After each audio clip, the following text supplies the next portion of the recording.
Surabaya Mengaji. Yuk, dukung dakwah Surabaya Mengaji. Salurkan harta terbaik Anda untuk operasional dakwah.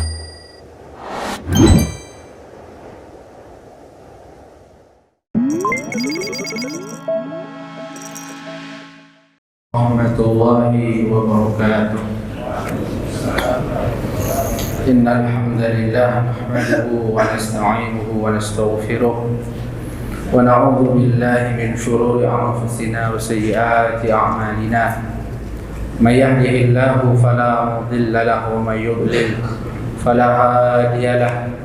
Asyhadu an la ilaha illallah wahdahu la syarika lah wa asyhadu anna Muhammadan abduhu wa rasuluh. Ya ayyuhalladzina amanu taqullaha haqqa tuqatih wa la tamutunna illa wa antum muslimun. Amma ba'du, ayyuhal ikhwah, kita akan melanjutkan kajian pembahasan tentang hak jenazah yang harus ditunaikan oleh kaum muslimin. Hak yang pertama yaitu memandikan. Alhamdulillah sudah selesai yaitu pembahasannya. Adapun hak yang kedua di antara hak jenazah yang harus ditunaikan adalah mengkafani.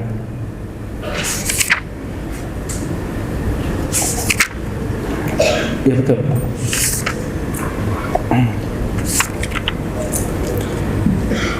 Qala Asy-Syaikh Abdul Azim Badawi hafizahullah, sanian yang kedua dari hak jenazah al-kafan, mengkafaninya. Wa wujubuhu, kewajiban mengkafani jenazah. Ini isyarat bahwa hukumnya itu wajib. Ma'khudun, diambil, yaitu disimpulkan min amrin Nabi sallallahu alaihi wasallam bihi, dari perintah Nabi sallallahu alaihi wasallam bihi, untuk mengkafaninya. Fi hadithi al-muhrim, yang terdapat pada hadis seorang sahabat yang sedang ihram, alladzi waqasathu naqatuhu, yang terlempar atau dilempar oleh ontanya lalu meninggal. Rasulullah bersabda, irsiluhu bima'in wa sidrin, mandikanlah dia dengan air dan daun bidara. Wa kaffinuhu fi thawbaini, dan kafanilah dia dengan 2 potong kain. Syahid dari hadis ini, wa kaffinuhu, kaffinuhu fi'il amrin, perintah untuk mengkafaninya. Wal amru yaqtadil wujub, dan perintah itu menunjukkan wajib. Wal kafanu aw samanuhu min malil mayyiti, kain kafan yang digunakan, aw samanuhu, atau harganya, maksudnya uang yang digunakan untuk membelinya. Min malil mayyiti, hendaknya diambil dari harta jenazah tersebut. Walau lam yakhluf ghairahu, meski jenazah tersebut tidak meninggalkan apapun selain itu. Jadi kalau ada dari harta yang ditinggalkan oleh mayit, maka dianjurkan kain kafan tersebut dari hartanya dia. Yakhluf itu meninggalkan. Seperti saya bilang khalfahu di belakangnya. Yahluf yaitu yang ditinggalkan di belakangnya. Khalfa. Itu kalau dia ada. Jadi afdolnya seperti itu. Adapun seandainya ada orang yang membelikan untuk dia, maka tidak mengapa. Yang penting intinya kain kafan itu ada untuk mengkafaninya. Li hadisi Khabbab bin al-Aratti, berdasarkan hadis sahabat Khabbab bin al-Aratti, qala, ia bercerita, hajarna ma'an nabiyyi sallallahu alaihi wasallam, kami berhijrah bersama Nabi sallallahu alaihi wasallam. Maksudnya berjihad di sini, berperang di sini. Naltamisu wajah Allah, kami mencari wajah Allah, yaitu jihad ikhlas, semata-mata mengharapkan pahala dari Allah saja.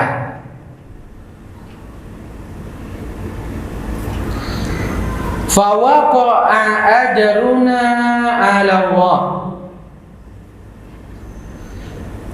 pahala kami 'ala Allah, ditanggung oleh Allah sesuai dengan yang telah ditetapkan oleh Allah. Lihat bagaimana para sahabat, atau ini adalah gambaran bentuk ikhlas beribadah, yang dicari adalah pahala Allah, yang diharap adalah balasan dari Allah.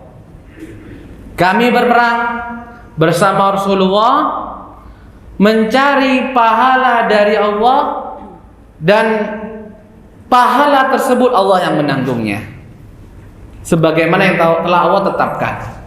Sebenarnya alaihi itu ala bermakna yajib, wajib ala, sering kita dengar kan? Alaika, ala itu wajib artinya, maksudnya. Apakah Allah apakah wajib bagi Allah memberikan pahala? Jawabannya adalah iya. Karena Allah yang telah mewajibkan dirinya, mewajibkan pahala tersebut untuk atas dirinya. Jadi bukan kewajiban itu hamba yang mewajibkan kepada Allah, bukan. Beda dengan kewajiban hamba. Allah mewajibkan ini atas hamba. Allah mewajibkan sholat 5 waktu atas hamba-hambanya. Tapi ada hal-hal yang wajib atas Allah, tapi bukan hambanya yang mewajibkan atas Allah, bukan. Tetapi Allah yang mewajibkan itu atas dirinya sendiri. Banyak hal, yaitu berkaitan dengan janji-janji Allah. Itu berkaitan dengan janji Allah. Sebagaimana hadis tentang hak Allah, hakul abdi, dalam hadis mustawa salis ya. Hadis pertama itu, ma haqqullah 'ala al-ibad wa ma haqqul ibadi 'ala Allah, yang gitu. Kan hakul ibadi 'ala Allah, yaitu haknya hamba yang wajib ditunaikan oleh Allah. Itu bukan hamba menetapkan atas Allah, bukan.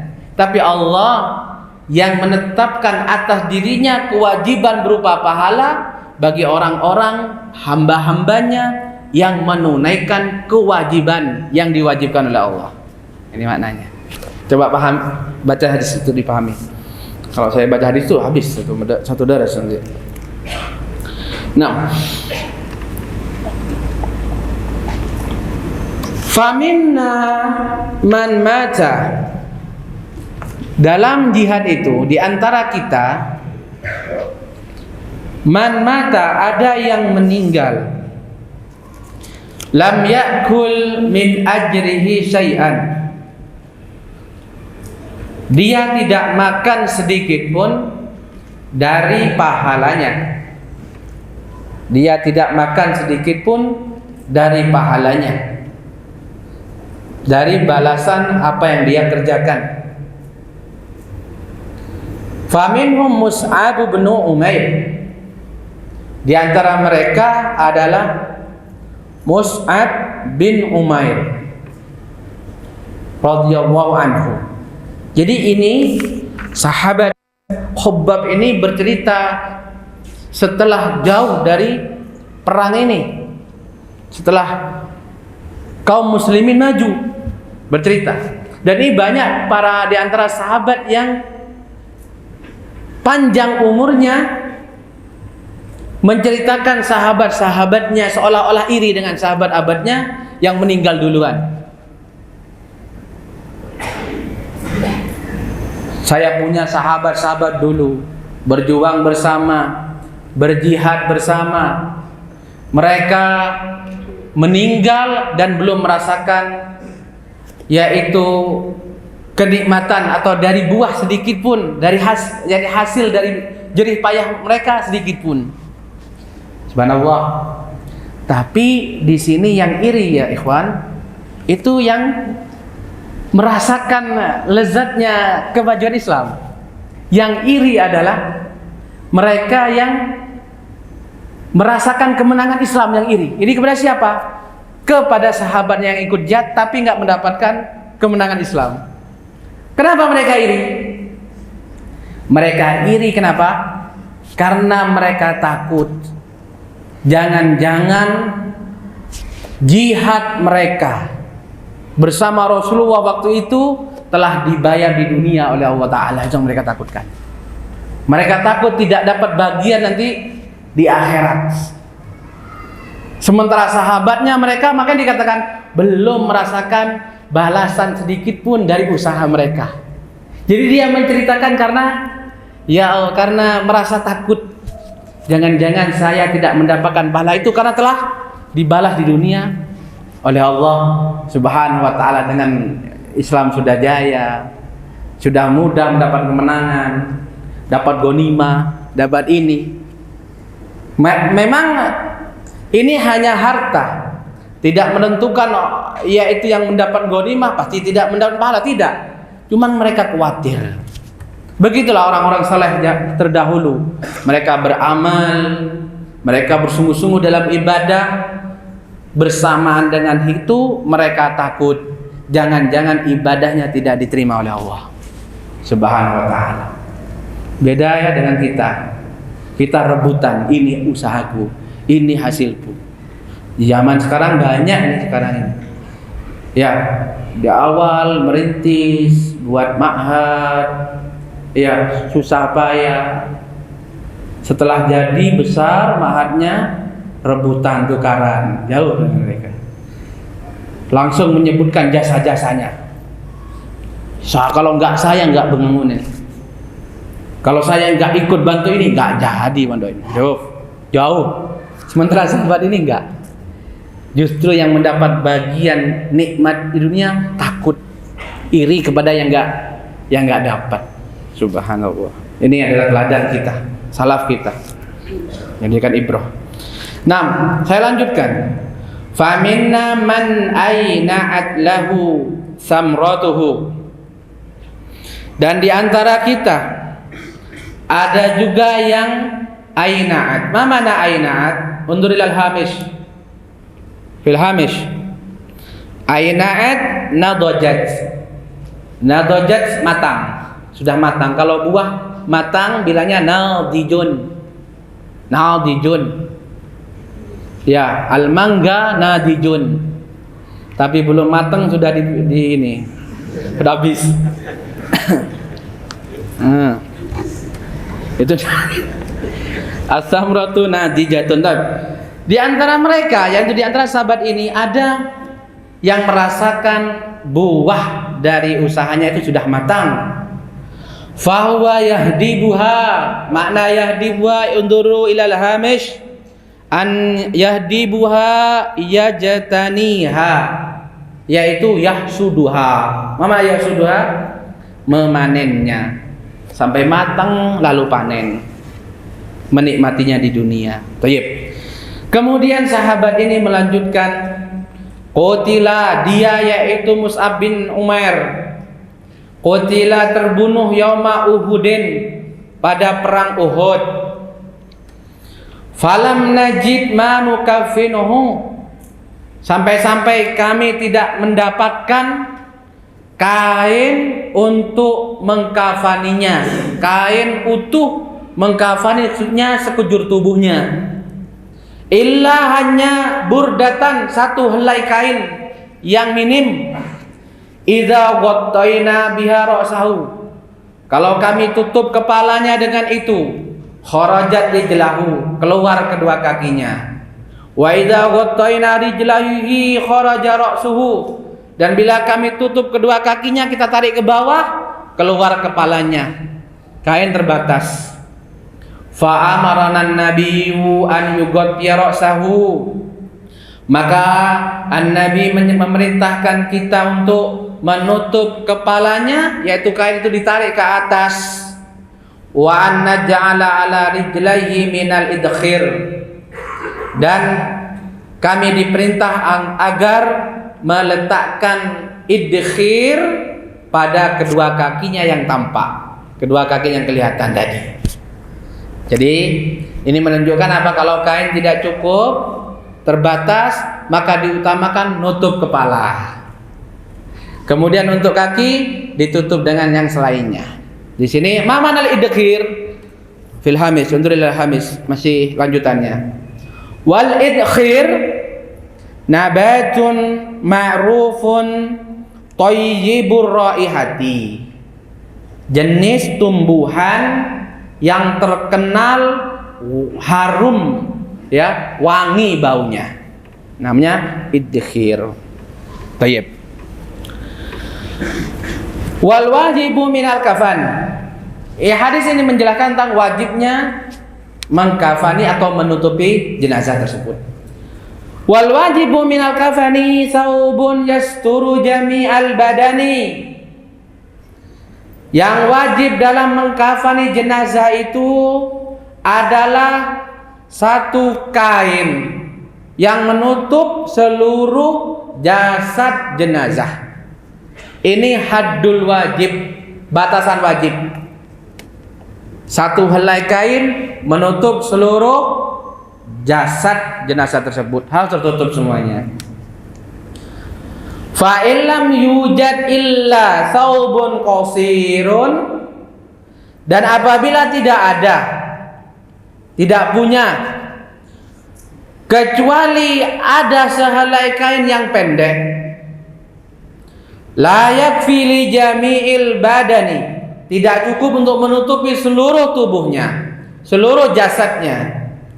Wa tara'sahu, tutuplah kepalanya. Wa ja'ala ala rijlaihi minal idkhir, dan tutuplah kakinya yang keluar tadi karena kainnya enggak cukup dengan tumbuhan jenis idkhir kalau ada. Tapi intinya ini umum, apa saja selain kain yang dapat menutupinya maka tutupilah. Kama fi hadisi Khabbab. Tayyib. Jadi hadis ini menegaskan wajibnya mengkafani jenazah. Lalu bagaimana atau apa yang afdal untuk kafan tersebut? Wa yustahabbu fil kafani umurun, dan disukai, dianjurkan, disunahkan pada kafan itu umurun, beberapa perkara. Awalan al-bayadu, yang pertama afdalnya kain kafan itu warnanya putih.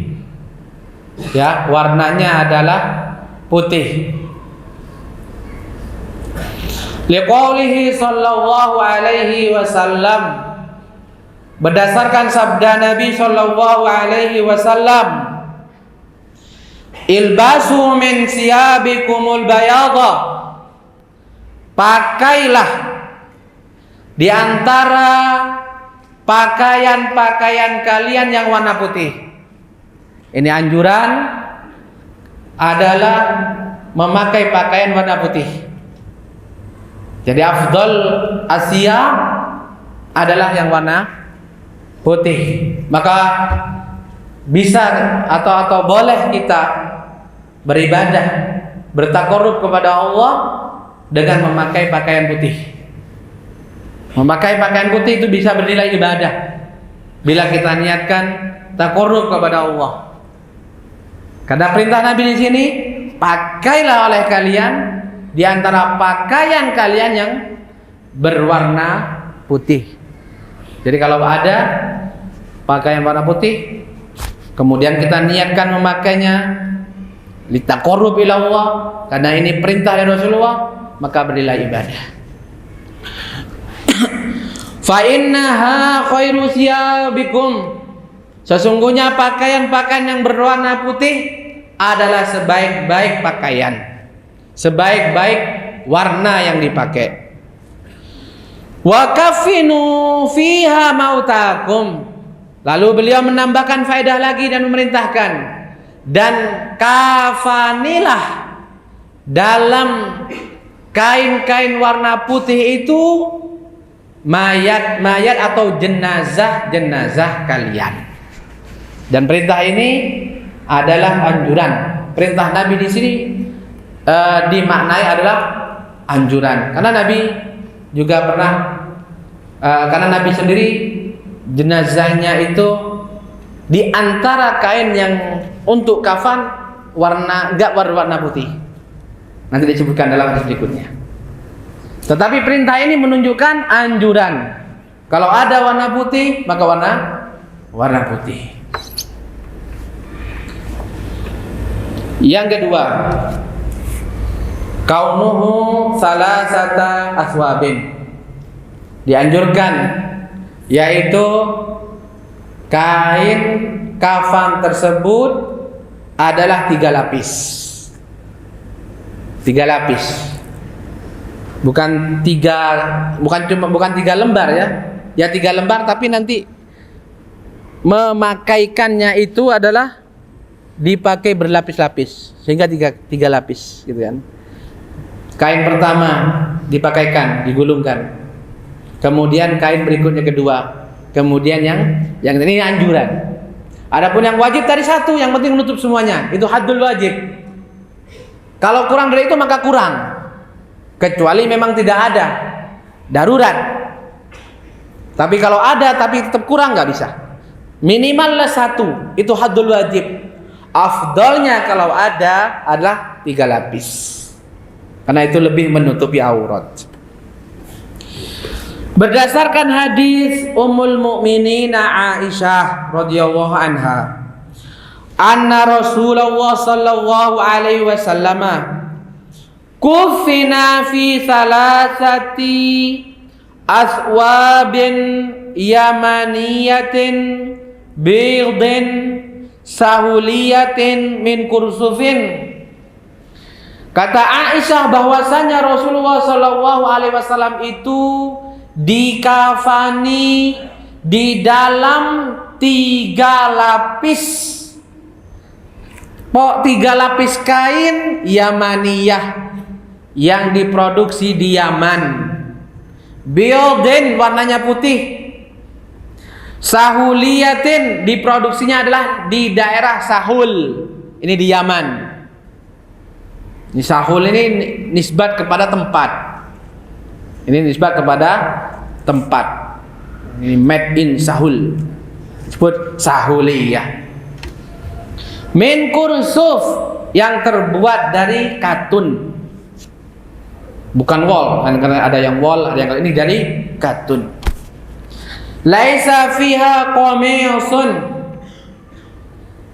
tidak ada yaitu qamis. Tidak ada kemeja. Nah, tidak ada kemeja, tidak ada yang dibentuk kemeja. Wala imamah, dan penutup kepala. Dan penutup kepala. Ya beda dengan bila jenazahnya perempuan. Itu nanti ada penutup kepala juga. Ya, ada penutup kepala juga. Tapi untuk laki-laki enggak. Sunnahnya adalah 3 lapis. Kain itu dibikin 3 lapis. Kemudian sudah 3 lapis itu dari ujung sampai ujung. Dari atas sampai bawah. Tidak usah pakai ditambahi penutup kepala atau yang lainnya. Nanti ada sendiri kalau perempuan itu bagaimana, itu beda juga kafannya.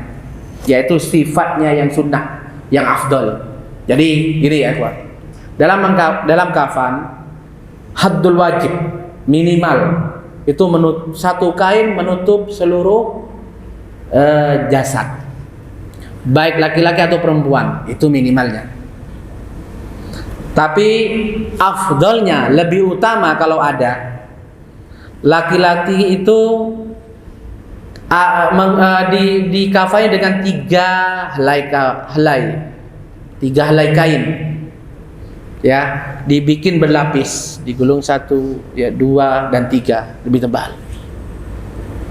Ya, beda dengan perempuan. Perempuan itu sampai 5 helai, ya, 5 helai. Selain juga buat penutup kepalanya, juga kemudian badannya, lalu kemudian terakhir dibungkus dengan 3 lapis. Jadi sebelum dibungkus 3 lapis untuk perempuan itu nanti ada penutup kepalanya di model kayak himar. Ya, nanti praktek. Ya, praktek harus ada nih tahun ini praktek pengurusan jenazah. Dan yang paling ahli di sini Pak Helmi, kalau ada Pak Helmi. Itu praktisi itu beliau ini. Sudah ahli. Taib. Yang ketiga, an yakuna ahaduha saubahi barotin idza tayassar. Dianjurkan salah satu dari kain kafan tersebut adalah saubah hibarah, kain hibarah, yaitu yang tidak polos, bergaris-garis dia, ada warnanya.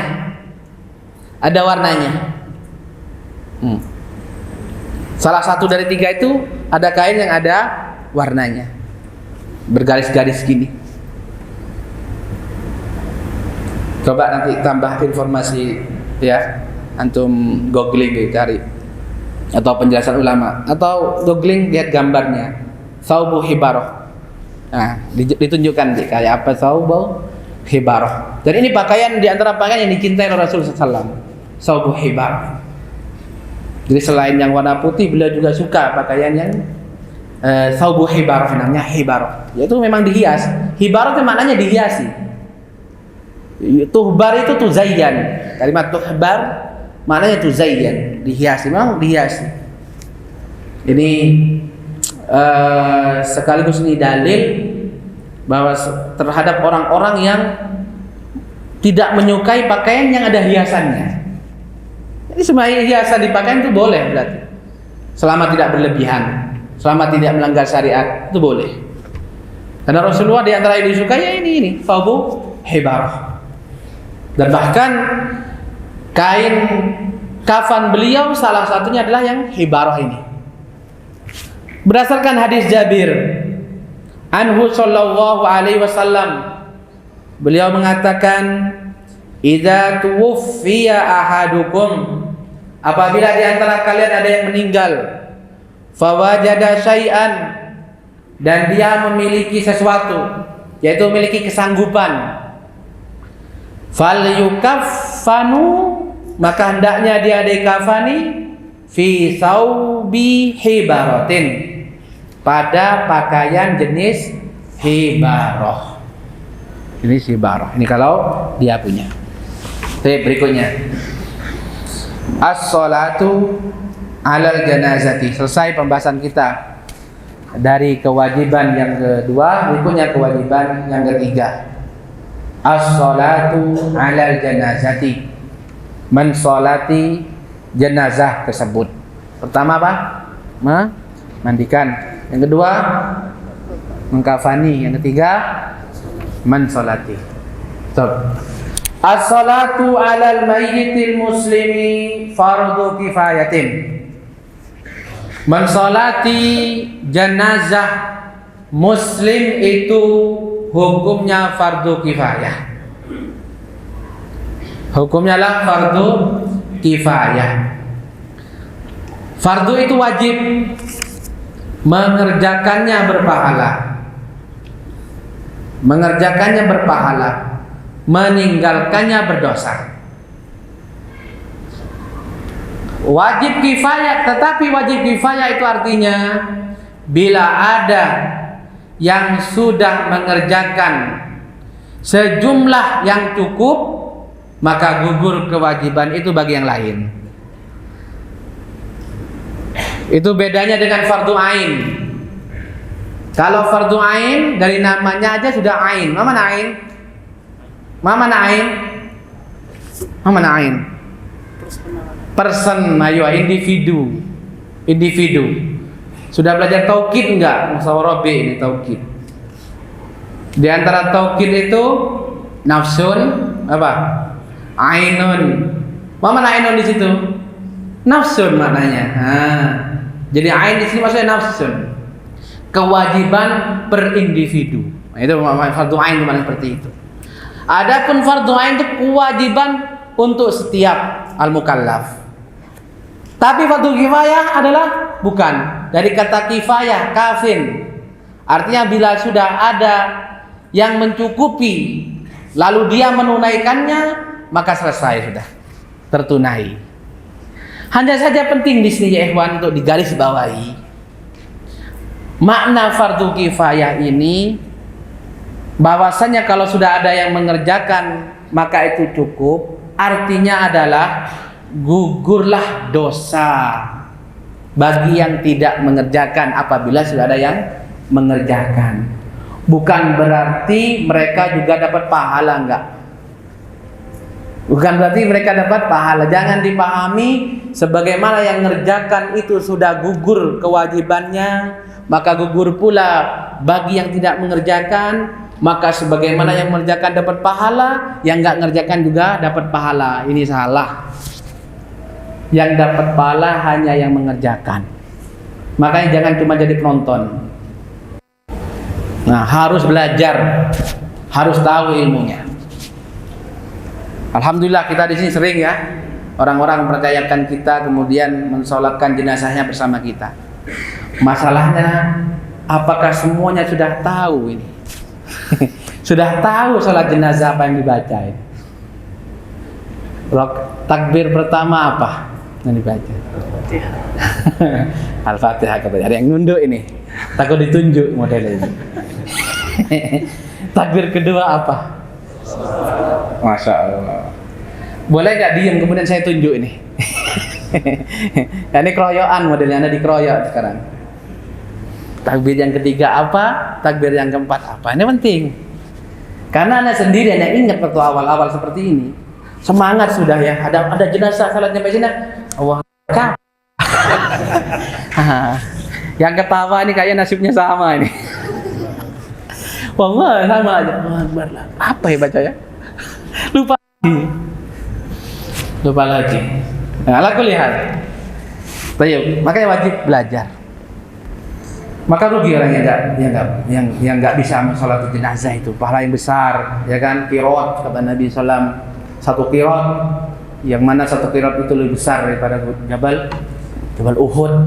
Pahalanya sebesar itu ya kan, seberat itu pahalanya, memberatkan timbangan kita. Tapi kita lewatkan sia-sia, lewat depan kita saja. Padahal nggak sampai 5 menit. 5 menit kelamaan ya. Hurun tuh balik. Setelah jenazah sebentar, tapi pahalanya sangat besar sekali. Terlebih sangat disayangkan banyak ya. Anak itu tidak bisa mensolati orang tuanya sendiri. Ya, di mana di saat-saat terakhir ketika orang tua ini ketika berpisah dengan orang tua, dia tidak bisa beri manfaat kepada orang tuanya. Manfaat yang paling besar mensolatinya, mendoakan di dalam sholat jenazah tersebut. Nanti kita akan sebutkan keutamaan sholat jenazah. Baik, kita lanjutkan. Li amrihi sallallahu alaihi wasallam biha fi ahadits, yang menunjukkan wajibnya mensolati jenazah itu adalah perintah Nabi sallallahu alaihi wasallam untuk melaksanakannya terdapat pada beberapa hadis. Minha di antaranya hadis Zaid ibnu Khalid al-Juhani, anna rajulan, bahwasanya ada seorang sahabat, min ashabin Nabi, di antara sahabat Nabi sallallahu alaihi wasallam, tuwfiya yauma Khaybar, wafat di waktu ghazwah peperangan Khaybar. Baik, pertanyaan, perang Khaybar itu terjadi tahun berapa ya, ikhwah? Terjadi tahun berapa? Ini kita anak nggak nanya perang Siffin ya, perang Jamal nih. Ini perang Khaybar. Yang mana ini tahun berapa? Baik, cari sendiri ya.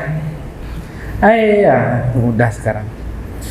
Fadzakaru dzalika li Rasulillah sallallahu alaihi wasallam. Saya jawabannya saya taruh sini, saya tulis. Nanti antum cari, tulis. Begitu ya buat cara belajar itu. Ketika antum membaca buku, membaca kitab, ada istilah antum nggak paham, kemudian antum tanya jawabannya, antum cari jawabannya, dapat, tulis langsung di situ. Jangan oh itu. Memang kadang-kadang ringan, tapi nanti ketemu lagi, lupa lagi. Dapat lagi, oh lagi. Tulis. Ditulis. Al-ilmu qaidun bil kitabatu qaiduhu. Tayyib. Fadzakaru dzalika li Rasulillah. Maka kemudian para sahabat menyebutkan dan menceritakan itu kepada Rasul sallallahu alaihi wasallam. Faqala, maka apa yang terjadi?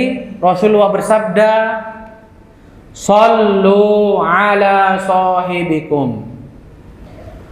Salatilah oleh kalian sahabat kalian ini. Artinya Rasulullah mundur, gak mau mensolatinya. Fatagayyarat wujuhun nasi lidzalik. Maka spontan wajah para sahabat ketika itu langsung berubah. Sedih, kaget, heran. Ada apa ini? Faqala, maka melihat itu Nabi SAW menjelaskan, inna sahibakum ghalla fi sabilillah. Sesungguhnya sahabat kalian ini telah berbuat gulul di jalan Allah Subhanahu wa taala. Mamanal gulul? Gulul itu adalah mengambil, ngentit ya, secara diam-diam dari harta rampasan perang yang bukan haknya. Ini dosa besar. Termasuk dosa besar adalah al-gulul, ngambil dari harta rampasan perang yang bukan haknya. Fafatashna mata'ahu. Ini kan perang Khaybar. Memang perang Khaybar itu kaum muslimin menang dan mendapatkan ghanimah yang besar. Fafatashna mata'ahu. Maka kami pun memeriksa barang-barangnya. Fawajadna kharzan min kharzil yahud. Benar, kami mendapati di situ yaitu kharzan. Yaitu kharzan ini jenis kain yang dihiasi gitu kan. Itu satu jenis kain, hiasan yang dari kain yang dibordir itu kan, yang dihiasi. Hiasan dari yang milik orang Yahudi, yaitu dari harta rampasan orang Yahudi di perang Khaybar itu.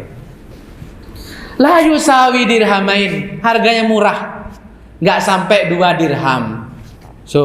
Tapi Rasulullah SAW benar-benar mengecam perbuatan tersebut dengan cara tidak mau mensolatinya. Jadi hadis ini pertama, bukan berarti orang ini tidak boleh disolati, tidak. Tetapi Rasulullah tidak mensolati sahabat ini, bukan tidak boleh mensolati, bukan. Tapi untuk yaitu tujuan membuat jera yang lainnya. Jadi boleh seorang tokoh tidak mensolati yaitu pelaku dosa besar, boleh. Ya, agar perbuatannya tidak dilakukan oleh orang lain itu boleh yang seperti ini. Dan beberapa kali Rasulullah melakukannya. Pembahasan yang di awal pernah kan kita bahas bagaimana Rasulullah mundur tidak mensolati sahabat gara-gara apa? Punya hutang. Punya hutang, ini boleh. Tapi kalau kayak orang biasa kayak kita nggak usah lah ikut sholat ya. Jangan mentokohkan diri. Ya. Mentokohkan diri. Baik. Ala kulli hal di sini Rasulullah tetap memerintahkan sahabat mensolati jenazah tersebut. Yang pertama. Yang kedua, ketika Rasulullah mundur menunjukkan bahwasanya kewajiban mensolati jenazah bukan fardu ain. Fardu ain. Artinya sebagian mengerjakannya sudah cukup, maka ini maknanya adalah fardu kifayah. Baik. Jadi ini penegasan bahwa mensolati jenazah itu hukumnya fardu kifayah. Wa yustazna min dzalika shakhsani fala tajibu sholatu alaihima. Dikecualikan dua orang, maka mensolatinya tidak wajib, tapi tetap dianjurkan. Yang pertama adalah at-tiflul ladzi lam yablugh, anak kecil yang belum baligh. Qalat Aisyah radhiyallahu anha, mata Ibrahim ibn Nabi sallallahu alaihi wasallam wa huwa ibnu 18 syahran. Ketika Ibrahim putra Nabi sallallahu alaihi wasallam meninggal dan dia adalah anak yang masih berusia 18 bulan, falam yusalli alaihi Rasulullah sallallahu alaihi wasallam. Tetapi Rasulullah tidak mensolatinya. Rasulullah tidak mensolatinya. Ini yang pertama. Yang kedua asyahid. Yang kedua yang tidak wajib disolati adalah orang yang mati syahid fi sabilillah, syahid dalam peperangan. Dari Anas bin Malik, anna syuhada'a Uhudin lam yughassalu. Dari sahabat Anas bahwasannya para syuhada Uhud itu tidak dimandikan. Wadufinu bidimaihim, mereka dikubur dengan darah-darah mereka. Walam yusalla alaihim, dan mereka tidak disolati. Tetapi perbuatan Nabi ini bukan menunjukkan bahwasanya mereka tidak boleh disolati, tidak. Hanya menunjukkan bolehnya tidak disolati, tapi tetap disyariatkan untuk mensolatinya. Kata beliau di sini, lakinna adabal wujubi la yanfi masyru'iyatas sholati alaihima. Tetapi tidak wajibnya ini tidak menafikan, tidak menghapus disyariatkan mensolati jenazah kedua orang tersebut. Karena beberapa dalil berikut ini. Pertama, Aisyah mengatakan, utiya Rasulullah bisobiyin min sibyanil ansar. Pernah Rasulullah sallallahu alaihi wasallam didatangkan kepada beliau salah satu anak kecil dari kaum Ansor. Fa shalla alaihi. Lalu Nabi mensolatinya. Menunjukkan mensolati jenazah anak kecil tetap disyariatkan, tapi tidak wajib, yang dipahami. Yang kedua, dari sahabat Saddad ibn al-Had, anna rajulan minal a'rabi ja'a ila Nabi sallallahu alaihi wasallam fa amana bi wattaba'ahu, bahwa ada seorang sahabat dari Badui datang kepada Nabi sallallahu alaihi wasallam. Dia beriman kepada Nabi lalu mengikuti Nabi sallallahu alaihi wasallam. Summa qala, lalu sahabat ini mengatakan, uhajiru ma'aka, aku akan ikut hijrah bersamamu ya Rasulullah, ikut berperang bersamamu ya Rasulullah. Fala bisu qalilan, lalu dia tinggal, lalu kami pun, yaitu para sahabat pun tinggal. Tidak lama setelah itu, summa nahadu fi qital adu, benar tidak lama setelah itu kemudian mereka bangkit. Nahadu itu bangkit untuk memerangi musuh. Fa'utiya bihi an-nabi. Nah, kemudian Nabi SAW dibawa kepada beliau ini jenazah sahabat tadi. Yuhmalu fi jubbatihi. Dia dibawa kepada Nabi bersama dengan jubah yang dipakainya. Qad asabahu saham. Dia sudah terkena panah. Meninggal karena terkena panah. Summa kafanu Nabi fi jubbatihi. Nabi mengkafani dengan jubahnya tadi. Dengan pakaian yang dia pakai gitu. Summa qaddamahu. Lalu Nabi meletakkannya depan. Fa shalla alaihi. Lalu Nabi pun mensolatinya. Ini menunjukkan bahwa jenazah seorang yang syahid di jalan Allah tetap disyariatkan mensolatinya. Namun hukumnya tidak wajib. Tidak wajib. Kenapa? Karena Nabi dan para sahabat, karena ada syahid yang tidak disolati oleh Nabi dan para sahabatnya, sebagaimana persaksian Anas tentang yaitu syuhada'u Uhud. Demikian mungkin yang dapat disampaikan. Apa ada pertanyaan? Ada nggak? Baik, azan dulu silahkan. Nanti habis azan saya baca.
Yang pertama bertanya, berapakah umur maksimal anak hingga ia wajib disolati?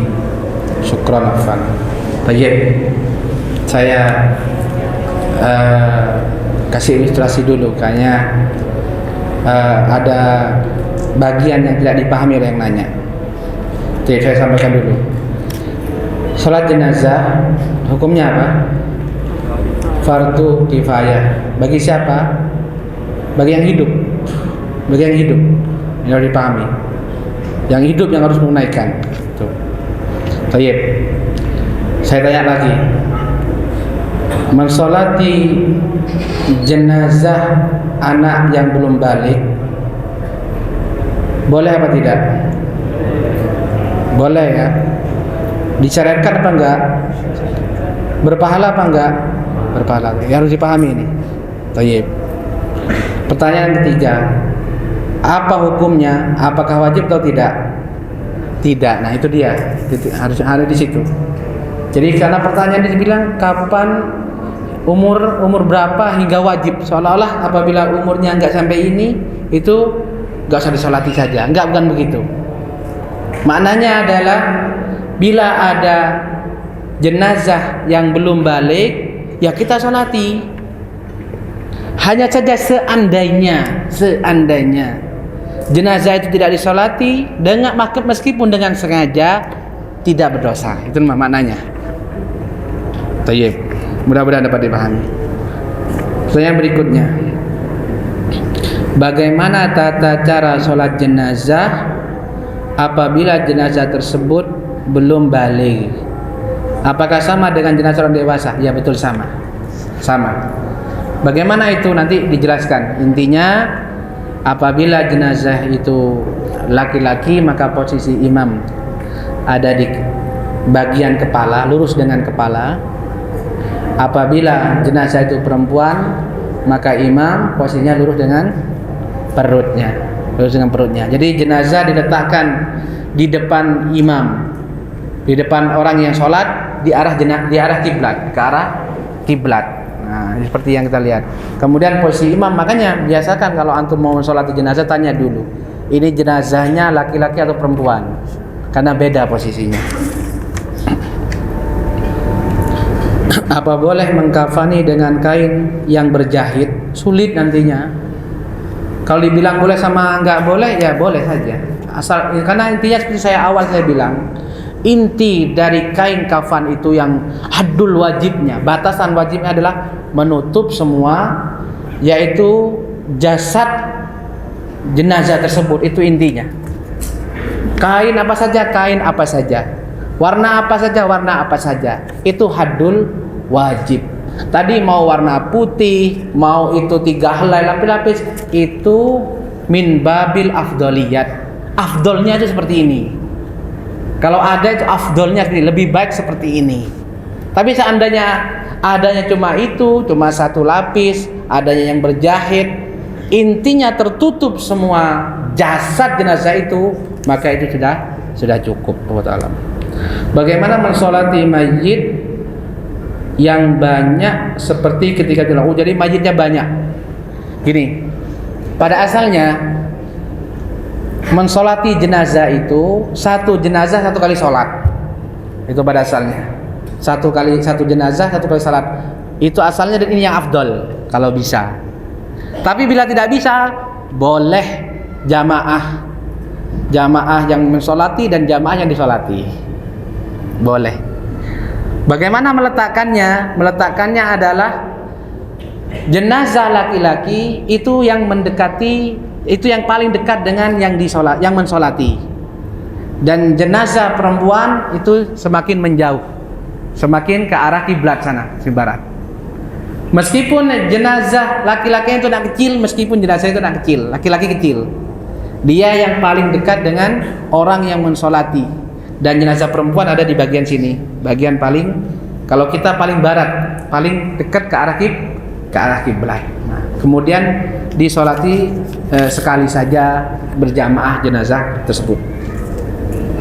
Apa hukum meminum obat yang terdapat 1% alkohol ini dibahas oleh para ulama. Di antara seperti saya Utsaimin tidak mengapa ya. Alkohol yang jumlah sedikit yang terdapat di mana di dalam obat itu ya tidak mengapa. Apalagi memang untuk obat. Jadi banyak perinciannya. Tapi yang rajih tidak mengapa selama itu sudah direkomended halal gitu ya. Wallahu taala alam. Bolehkah mengkafani selain warna putih, hijau, biru? Waduh. Karena pada waktu Covid, oh ya, kain putih berangkat. Seperti saya sebut tadi boleh, pada asalnya boleh, tapi afdolnya warna putih. Afdolnya. Tapi kalau bilang boleh atau enggak, boleh, sah saja.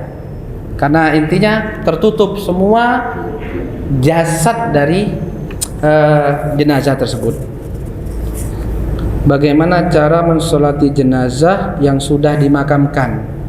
Apakah harus menghadap kiblat atau cukup dengan menghadap kuburnya saja? Berbeda dengan di kitab ini. Di kitab ini itu dilarang yaitu sholat jenazah di antara kuburan. Cuman yang rajih tidak seperti ini. Yang rajih adalah dalam kondisi tertentu, karena suatu kondisi boleh mensolati jenazah yang sudah dikubur, seperti orang yang misalkan ketinggalan mensolatinya sampai sudah dimakamkan, maka boleh mensolatnya. Itu yang rajih.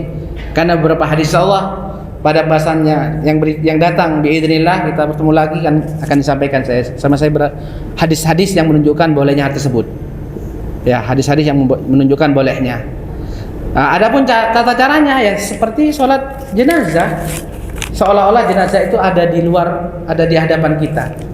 Jadi posisinya kalau laki-laki posisinya kita di samping kepalanya, kalau perempuan di samping perutnya yang menghadap ke arah kiblat ya, dengan takbir, dengan doa-doa tersebut. Ya, demikian mungkin yang dapat disampaikan. Aku qouli hadza wa sallallahu wasallam ala nabiyyina Muhammad wa akhir da'wana alhamdulillahirabbil alamin. Assalamualaikum warahmatullahi wabarakatuh.